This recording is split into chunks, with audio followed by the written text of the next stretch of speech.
Yo, what up? It's your boy Swagger Dagger, aka Johnny the Dream Chaser, and you are now tuned in to Mikey's Untitled Music Show. Sheesh.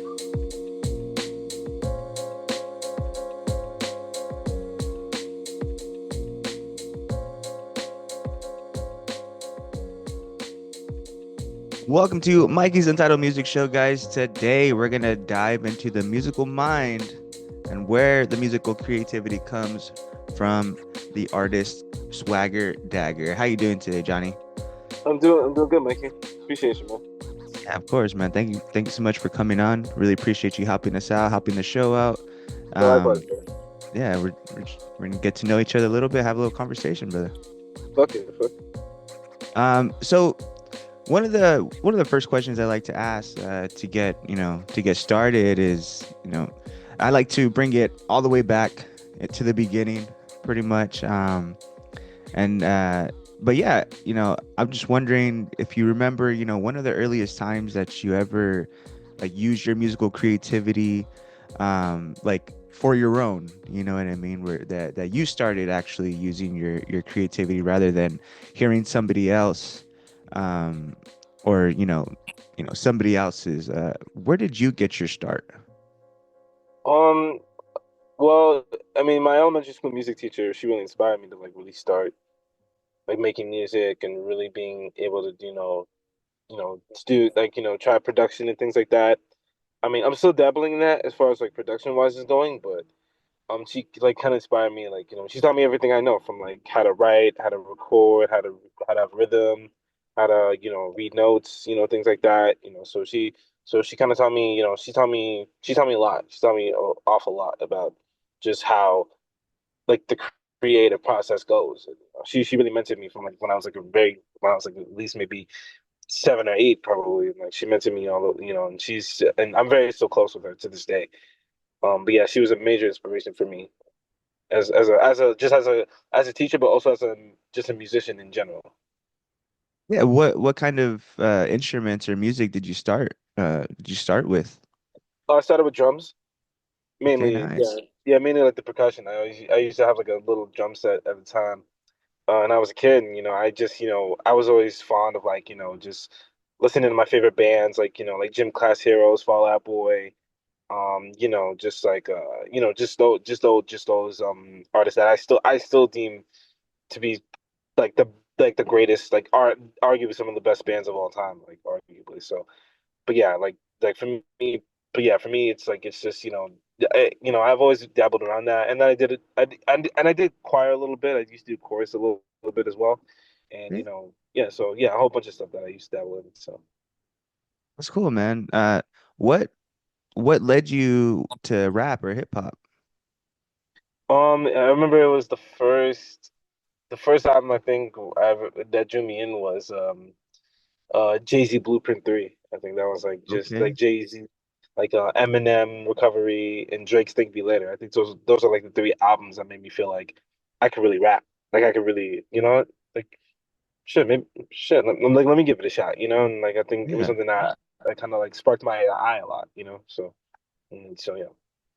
And Yeah, when it did was you it was a start? lot of that. Yeah, when did you start rhyming yourself? Like, you started with the drums, and you're doing like actual, not, I don't want to say actual music, but I mean you're doing like more production, right? And you're doing Yeah. more like like music, Mm. like like that. What what flipped that switch to, or what was the first time like you sat down and said, all right, this is, I want to do this rap thing. Do you remember like your first cipher, like your first lyrics that you wrote down, or like what was that like? Oh man, that's a bit deep. That had to be for sure. Like I was made. Damn. I would say I remember this one line. I don't. I remember. It was pretty corny. It was terrible. It was a terrible bar, and I was like, um, something, something, something. Always up on the block. Somebody take me to Brooklyn so I could sign with the Rock. It was like the corniest, the corniest thing. like to ever like the corniest like rap runs that like I ever wrote ever. But yeah, it was just but I mean, but still like as I developed my skills over time, I think it was just a matter of me like just practicing a lot more and putting pen to paper and like really writing rather than just like, just saying a bunch of random things that made no sense at all. So I learned I learned not only from like how I practice like writing and but also just how I um just from life experiences as well. So it helped me. It all coincides together. That's all. Yeah. Yeah, I remember when Eminem first came out, bro. He had the real Slim Shady, and when that first came out, man, there's just like nobody had ever heard anything like that before, Yeah, especially from a white guy, right? Like yeah, who is this guy? I remember like Superman was one of my favorites. Growing up, I listened to a lot of like that's kind of what I like about hip hop though and rap is like the ones at the top, they're badass, you know what I mean? So it's like yeah, there's a lot of bands out there and I mean there's a lot of rappers, artists, but like from top 40 and stuff like that, so stuff that I grew up with, I didn't really grow up with, finding my music or anything like that. I was just kind of given everything. So to listen to like Eminem, Jay-Z, Kanye when he came out, um, but then I found like 90s hip hop, um, like Wu-Tang. Enter the Wu-Tang, bro. yeah. That's one of my favorite albums, man. The Jizza, the RZA, Inspector Re- Deck, Method Man. That was something I really grew up with.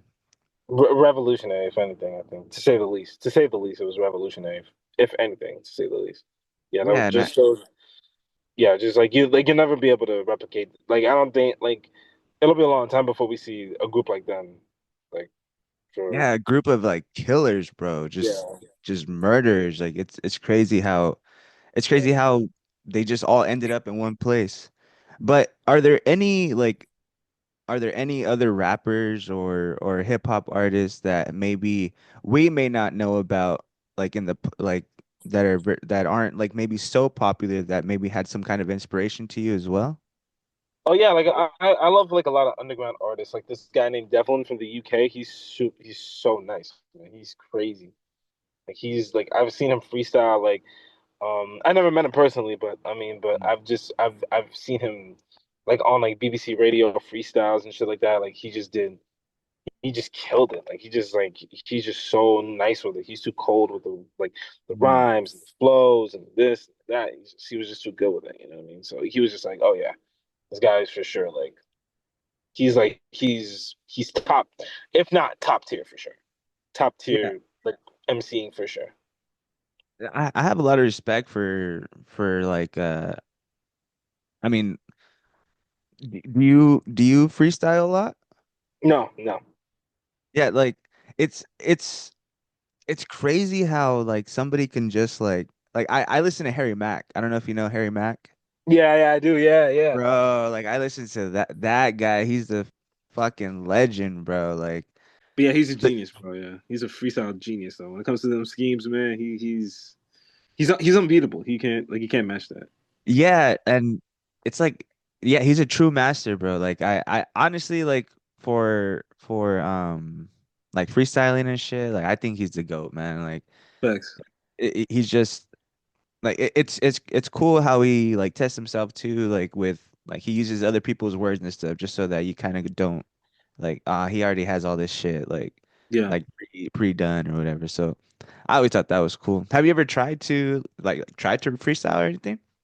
Um, I feel like usually like when I have a beat, I try to freestyle, and it kind of does come naturally to me. But as far as like actually freestyle, like I could try, but I guarantee you it's gonna sound nothing like how I usually rap. It's gonna sound like the worst. It'll be like the worst. It could be like I'm more like like it would just sound like the worst freestyle you ever heard. So I think I'm a better writer than I'm a freestyler for sure. For sure. No, yeah, I get that. So the first song that I saw on your Spotify is Too Many Shots, Yeah. um, and Supreme Being. Um, what what made you put those songs out first, or did you have like songs before that you put out? And I know like other artists, like they'll put out songs and then they'll take them off because they're like, oh no, that's not good anymore. Is that the case with you, or were those your actual first two that you put out? Yeah, those were like my very first two that I put out. With Too Many Shots with my boy Eric, he kind of like, he's pretty much responsible for the whole song. So, I just pretty much added my own verse to it and I kind of put my own spin to it, my own little touch to it. But Hmm. for the most part, yeah, he was like responsible for pretty much the entire overall production, idea, thought. I mean, and when you hear it towards the end, it's kind of like a long pause. It's kind of like, it ends there because in my head, I think he's gonna do another verse to it. Oh, okay. But I think at the same time too, it was like because but he never really put it out, so I was like, should I extend it? But it's kind of cool. I maybe like one day I might add an extension to it, maybe just to extend it a little more, just like really drag it out and see how it goes, like kind of see like the difference between how I sounded then and how I sound now and things like that. Hmm. So, but yeah, he's pretty much responsible for the entire like the overall production and I think and it does sound better just as a regular in like like extension of it because it just sounds like you hear the background quiet, like you hear the background vocals more, and it's kind of like a really smooth like guitar, and yeah, he came up with the whole vision basically. So I just added my little thing, and I hit him up. I said, "Yo, bro, like, can I keep this one? Can I keep this one for just to put out a single?" So he said, "Yeah, bro, it's a smash." But yeah, but he's like the overall idea, everything came from him. I just kind of laid my verse to it and just added my little touch to it for the most part. Okay. And then after that we get into In Swagger We Trust. Is that your first album? Yeah, very first album. Yeah, it was kind of like my introduction or my reintroduction to who I am as far as like making music and who am I trying to become. So it was kind of like my kind of like people who are just getting to know me for the first time, or people who were like kind of like or me reintroducing myself and re-understanding who I am as far as like and I'm very proud. That's probably like one of my favorite albums I've ever made, probably still to this day. Because I thought I would get over that at some point. I thought I would hate that project at some point, but the more I listen to it, it's like yeah, like I really like it. Like I really love that album. So that's like really one of my favorite like projects I've ever done of all time, if anything. Oh yeah, you got some bangers, bro. Like Underground Monopoly, Thanks, bro. like yours truly. I really dig those songs. Like I love your style, bro. Um, I really enjoy like fast like fast rapping. Yeah, I don't know how like you would yeah, like yeah, yeah. like Like hook fast the flow, style. kind of. Yeah, like that, Yeah, like yeah. fast Like flow. Yeah. I really like that style, man. Like especially like Twist and Yeah. um like What's the yeah, line? it Busta Rhymes. Like Tech I Nine. think Yeah, it's Tech Nine. Tech Nine. That's right. Yeah. I think it's like that's a skill, bro. Especially to make it sound like to for it to sound so fast and so like fluid.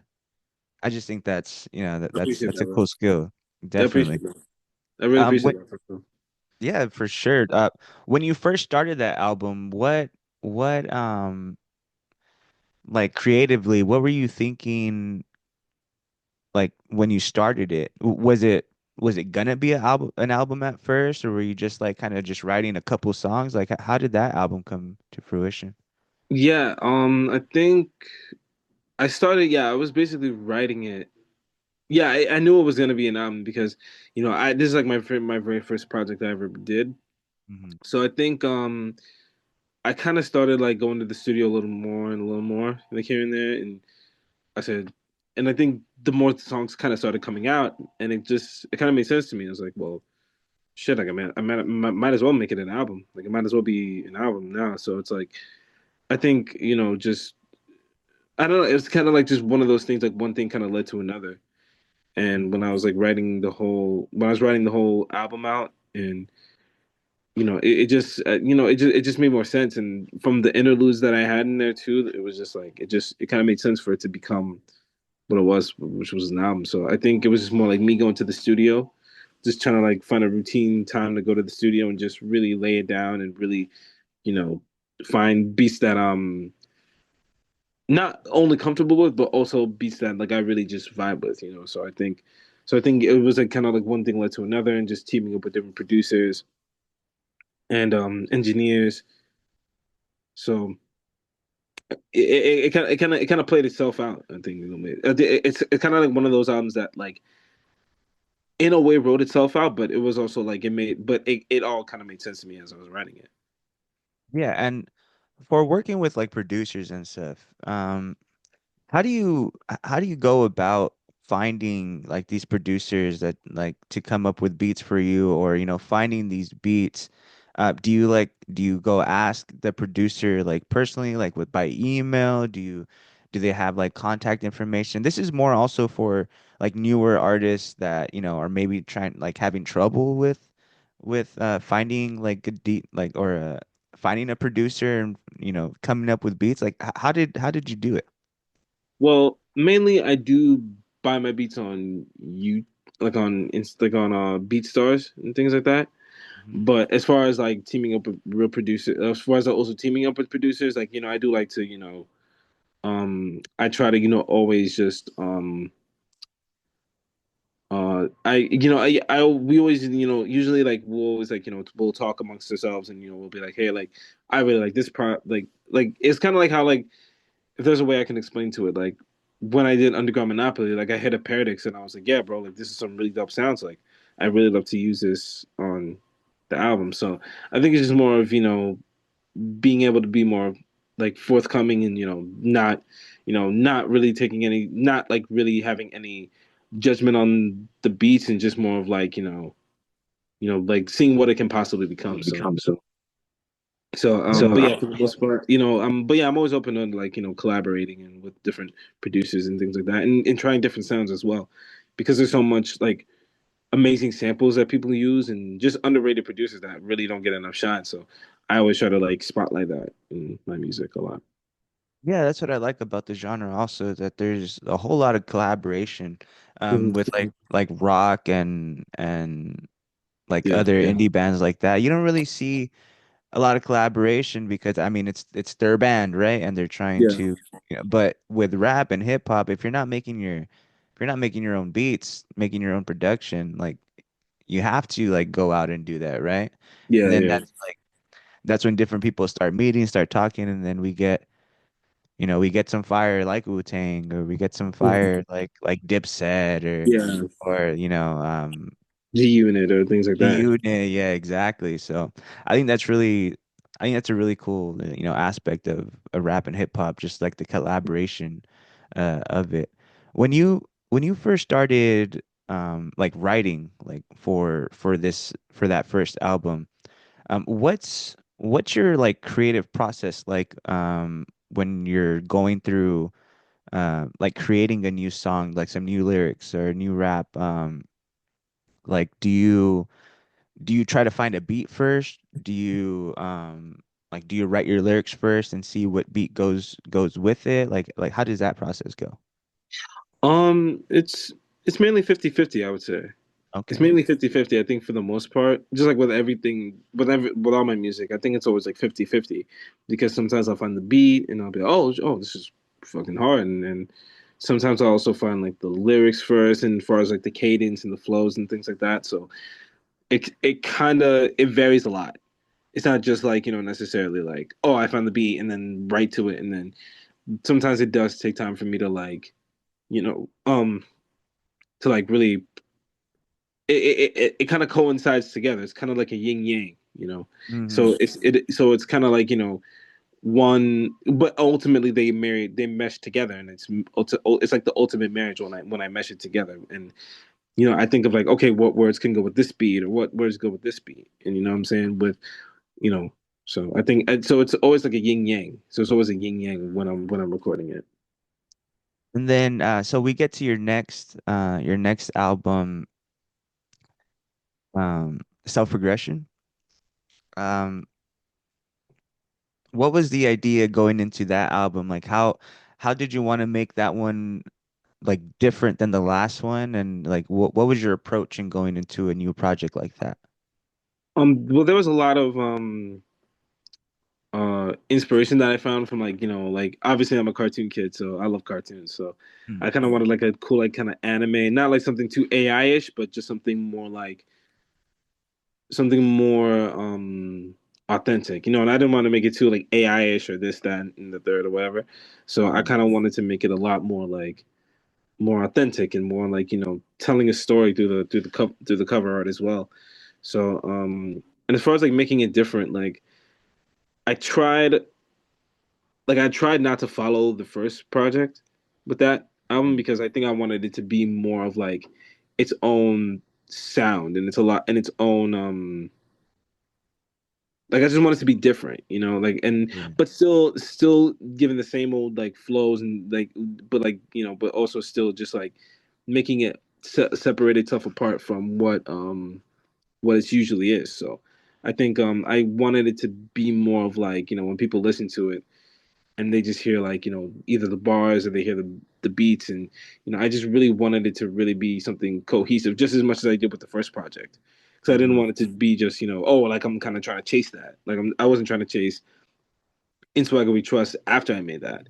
I just wanted it Yeah. to really be something more like I kind of wanted to give it like some kind of risk. I really wanted to kind of like roll the dice with it and be like, you know what, this is what I'm gonna do with it. I'm gonna have these types of beats. This is what I kind of wanted to do. So I but also still just like challenging myself lyrically and just and like flow wise and just just so and it's also it has a kind of a deeper symbolism than the first album as well, I would say as well. And what symbolism are you trying to project? I think it was the beauty of duality. Mm, So and even like with the front cover because it's kind of like me with the headphones on, but then hmm. there's like so much jewelry and the city lights burn behind me, so it's kind of like what it's kind of like what are you more into, like the actual music or just like the glitz and the glamour behind it, you know what I mean? Mm, So it's kind of yeah. like so and the we buy jewelry sign, it's like kind of like me trying to buy jewelry, trying to like let's say stunt like some of the other rappers do, but it's also like it's kind of like it's kind of like which one do you like, just the just the music, or you just more into that, and or you just here to like, oh, let's make money and just make it quick, you know what I mean? So and plus it also relates to my personal life because it's like one side you feel like my career is like growing and and it's still growing still, but Hmm. also on the other side it feels like my personal life kind of feel your personal life feels kind of like void, and but so it's always like a yin and yang, you know what I'm saying? So it's so much duality in it. It's so much like parallel, like sort of like parallels and opposites with it as well. So it's really interesting to see. So I think that's what my focus on thematically was just like the theme of duality and just like being able to balance it out, and just really trying to steadily still understand like who I am within it as well. So it's so it's kind of like as one right, so as one piece of your half of your life is rising, it kind of feels like the other one's kind of going down as well. So Mm, it's always like it's like a tale of two personalities within you. I think if that's the yeah. best way to say it.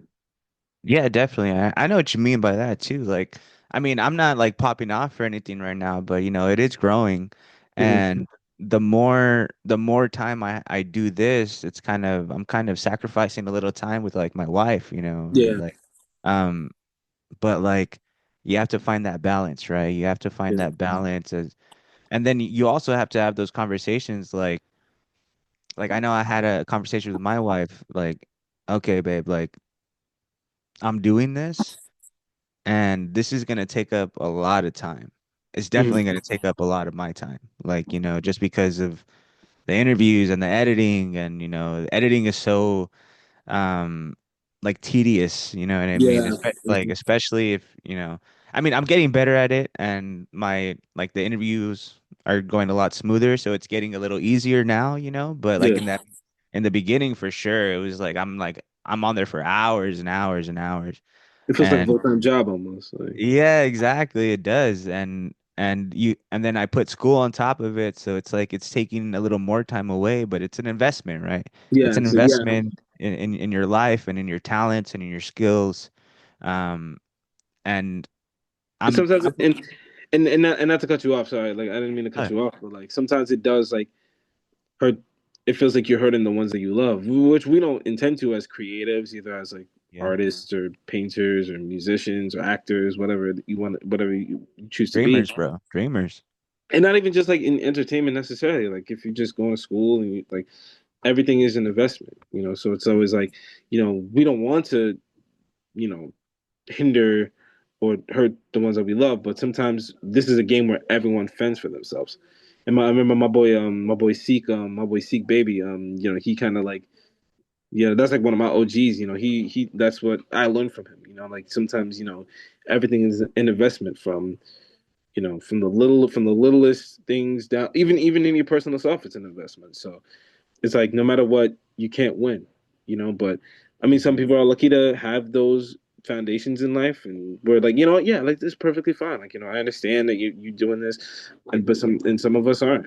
But I think for the most part, at the end of the day, the reward is somehow fulfilling. Just somewhere, somehow it's fulfilling. I think that's the best way I can say it. Yeah, and the fulfillment I get is from when y'all say like, yeah, like when you guys like, or like any artist, when they say yes, like, yeah, I'm down to have an interview, or yeah, I'm down for you to share my music, you know what I mean? It's just that fulfillment is kind of what makes it worth it, right? And right now my wife is, in the beginning she was like a little annoyed, because like, damn, like where you at kind of thing.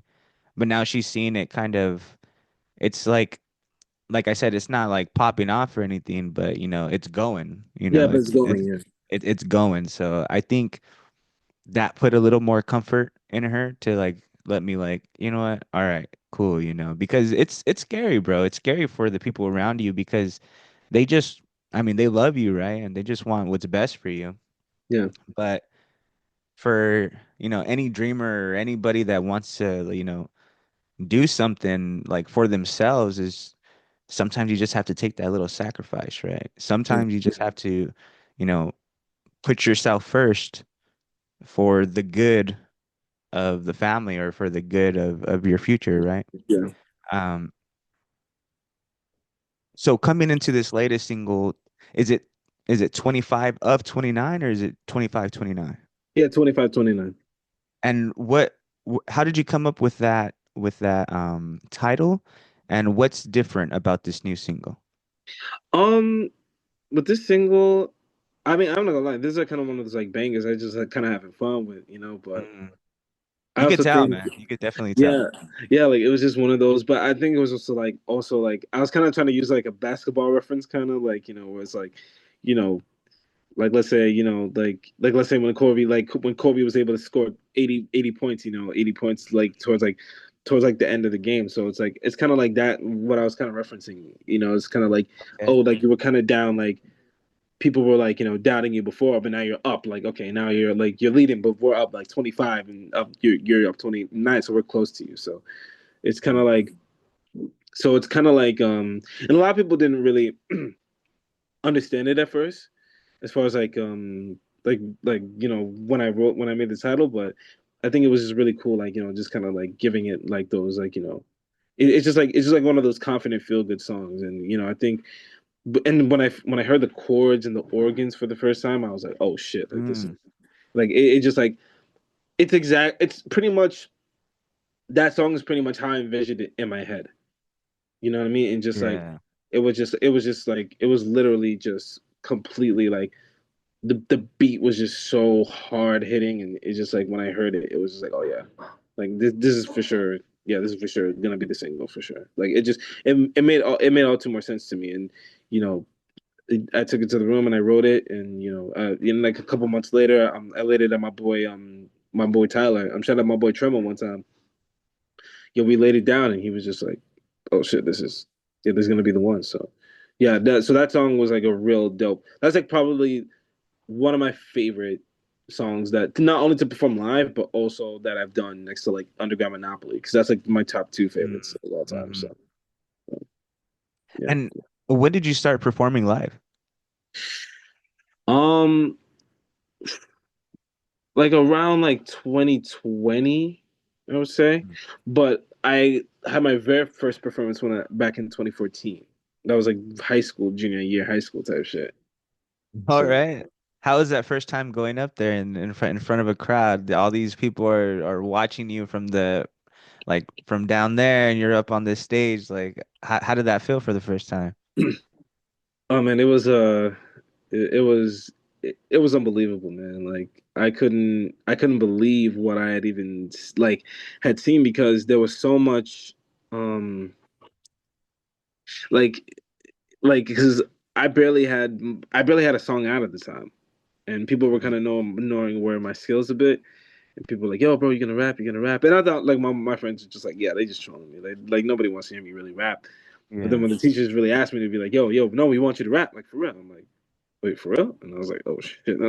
And it took me like 3 minutes to write it, and then so, like I'm not sure if I remember what I said, um, but yeah, like I remember all I did was like I wrote it. I had like a mini iPod at the time. It's like like a little like I it was like a little iPod I had at the time, and um I just wrote it in like 3 minutes, and then I went up there and I spit it, and everybody just went crazy. I was like, oh yeah, like this is a oh yeah, you killed it. And This so is it. yeah, it was just like, oh yeah, this has to be the one for sure. So yeah, I mean that was like my very first time like in front of a crowd ever that I performed it. Yeah, like that was still like a still forever like one of those legendary moments like ever. And how did it feel? So you said 2014, and then now it's 2020. Do you still have that? Like, do you have like what are you feeling that second time? Like you haven't done it forever. Like, and then this is your like I'm guessing this is like your first like single, right? Like you're actually Yeah. performing your first single like in front of other people as well. Like, is there a difference to that first time, or is it kind of like, I've done this before? It's kind of the same feeling, I'm not gonna lie, but also it's kind of like I kind of just brushed it off, I think. Hmm. And it just taught me how to be a better performer. I think doing back-to-back shows, it just taught me how to be a better performer and a better, showman. And that's when you really sharpen your sword and be like, being able to perform wherever it is, from the littlest bar in your hometown to the even the biggest, like to like let's say MSG. So like as a performer, I learned you have to be able to like perform at every single venue, Hmm. regardless of where it is. Like being able to just show up and show out. So I think that's just the coolest part, that I'm able to adapt wherever, and it really tested my endurance and my showmanship as well. Just as like being able to interact with the crowd, and being able to like like I'm just like kind of like coaching myself in a way, you know what I mean? But Hmm. also I had like homies to give me pointers and tips and be like, yeah, bro, like next time just be more like always try to be more present with the audience and everything, because they're coming to see you. Like they're not just coming to see just some random like rapper. Like they were coming to see you. They could have seen anybody else, but they chose to see you instead. So I think that's just the way I just learned how to really up my skill level with that, as far as that aspect is concerned as well. So Yeah, and I guess I mean I've never performed. I mean, I've performed in front of a crowd, like drama and like little plays and stuff like that, yeah. But I've never really like, yeah, performed in front of a crowd like that. So I like how you're saying like it doesn't matter pretty much if there's like 5 people or 5,000 Yeah. in there. Like you just want to bring it every single time. And these smaller artists, like also like you might have a like a headliner and these smaller artists excuse me, Yeah, you go. these small these smaller artists might have like they're starting at like 6 p.m. or something like that, Yeah, right? And then like the headliners go up at 9. Um, but they kind of have to put that in their heads as well. Like they came to see you as well. You yeah, know what I mean? Like like they came to see you like up there, right? And yeah, whoever's there, like they paid they paid to see you, right? yeah, So I think that's a really good thing. Like yeah, no matter what the crowd is, like you're always gonna bring it, no matter yeah, what. without a doubt. Yeah, without a doubt. Because, and I think this has been a healthy way for me to express myself even more, just outside of writing and recording. Because I think as far as like writing and performing, it's just been a healthier way for me to express myself more, and I don't have to like, I don't have to really like, I can say what I want and feel what I want, and the people are just gonna, and the people love it, you know. So I think, and just artistically being myself and just not really, not being afraid to take any risks, and I think that's just what I think that's really been the cutting edge for me, the real cutting edge for me, as far as like that. What has been the ultimate purpose of like music in your life? Man, music has always been like it's been like a therapist that it's like a best friend that you never really had. Mm, It's like it's like the it's like it's like your big like kind of like your big brother, the big sister you never really had in your life, mm, And I think for me, like I want to be able to carry that tradition on for like the next however so many for however so many years that I live on this earth. You know what I mean? mm. And just really leave a trail of inspiration. Because it's like the same things that music did for me. It's the same thing that I want to do for other kids. Because there's kids just like me who look like me, and even if you don't really look like me, but if you can feel like us, and if you feel like us, and you don't even have to live like us, but if you can feel like us, and you have like sort of your own emotional stance on it, then Mm. that's all that matters. You know what I mean? Because it's more than just like black and white or who's this or who's that. I think it's just more of like, sometimes we all go through our struggles, regardless. So I think just making music and listening to music for me has always just been like it's after God like first, but then music second is just like it's always been like just like so comforting and so liberating. So I Mhm. think it's taught me it's and not even just rap from pop like just to be like what I'm saying, like I just love it, and the amount of cultures that coincide of it too, and just like it's literally like when they say it's a universal language, it's not a lie, it's Yeah. absolutely not a lie. So I think for the most part, just seeing that it kind of like it irks you, and it kind of like it just makes me want to do more.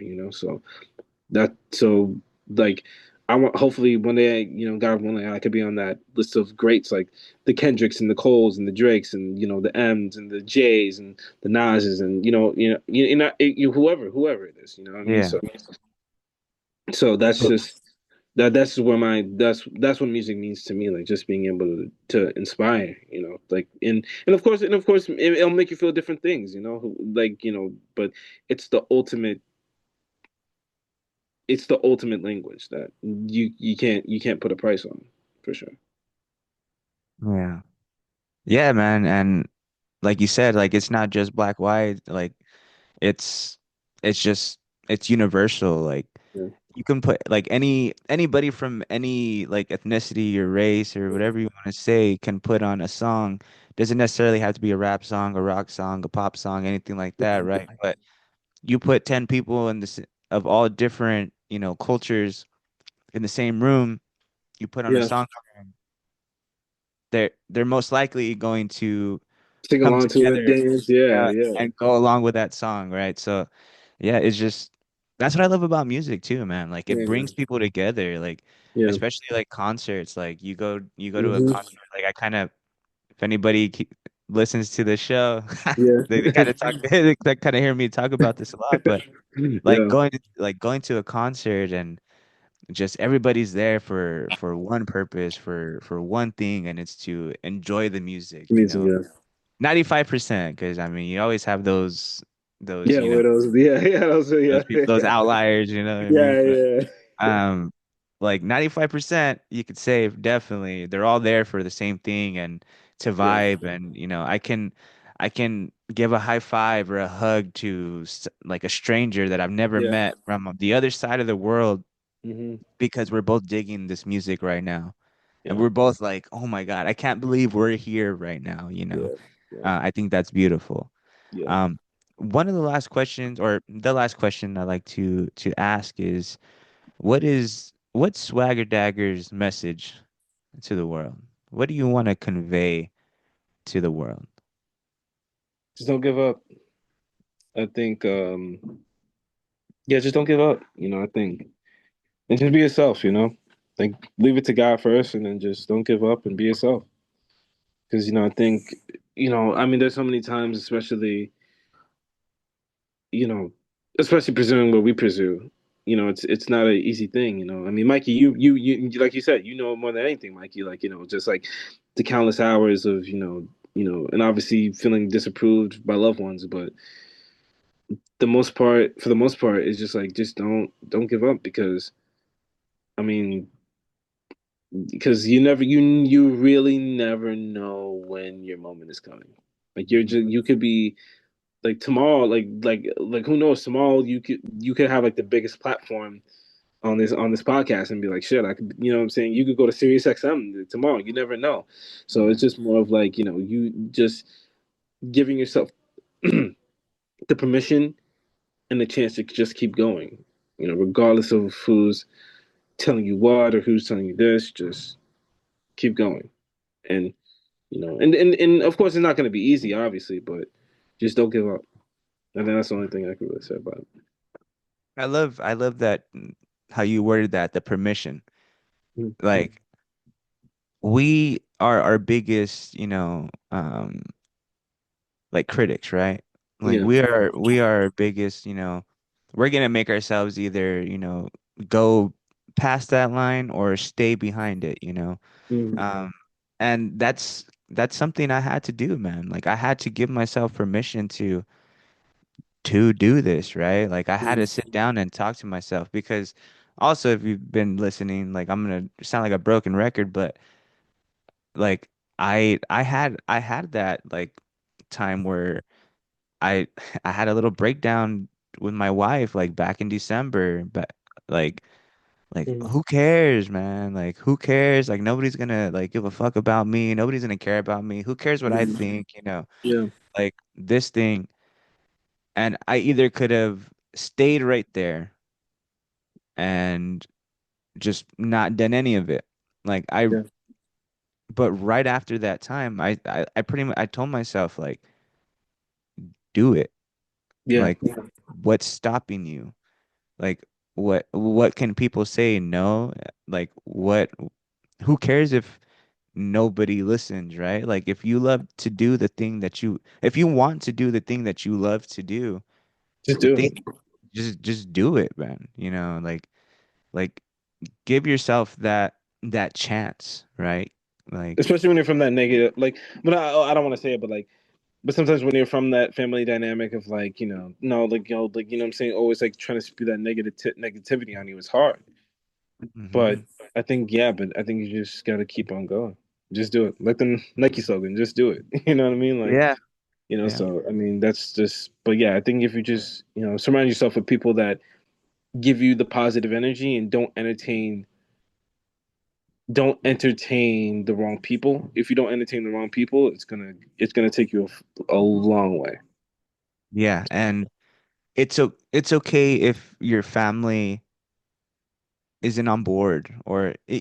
it's not that they're, and for people out there that think that, their family telling them like something like that is just like yeah, it's negative, but just remember that they only want the best for you, Yeah. and they're scared not to see you fail, but they're scared to see what you might do or what you might become if you do fail.